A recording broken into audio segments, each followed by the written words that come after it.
পাকিস্তানত এয়া কি হৈছে?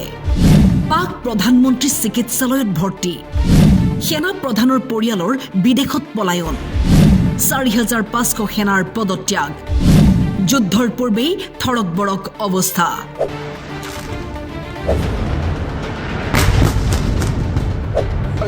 ভয় খালেই নেকি পাকিস্তানে? যুদ্ধৰ খবৰ শুনিয়ে পাকিস্তানৰ বুকু কঁপিছে নেকি? ভাৰতে কেৱল ৱাটাৰ ষ্ট্ৰাইক, ডিজিটেল ষ্ট্ৰাইকহে কৰিছে, যুদ্ধ বাকী আছে। কিন্তু পাকিস্তান সেনাৰ নাকে মুখে ধোঁৱা ওলাইছে। এইজন আসিম মুনিৰ, যিয়ে ভাৰতৰ বিৰুদ্ধে কেৱল বিষ বিয়পাইছিল, যাৰ বাবেই পহলগাম ঘটনা সংঘটিত হ'ল।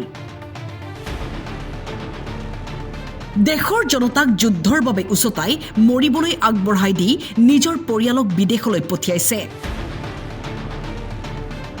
২৫০জন বিষয়াও পদত্যাগ কৰিছে বুলি খবৰ আহিছে।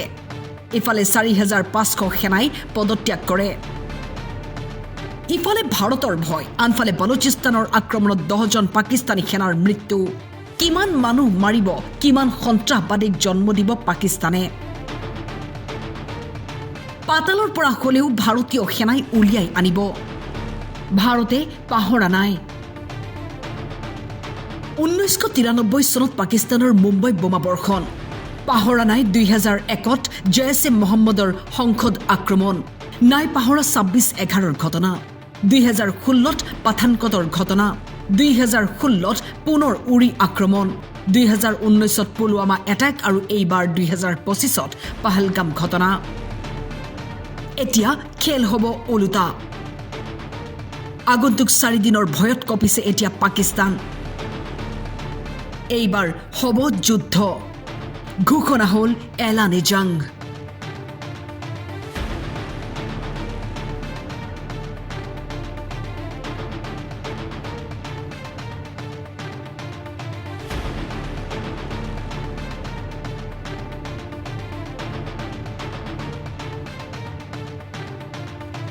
News Desk, Time 8.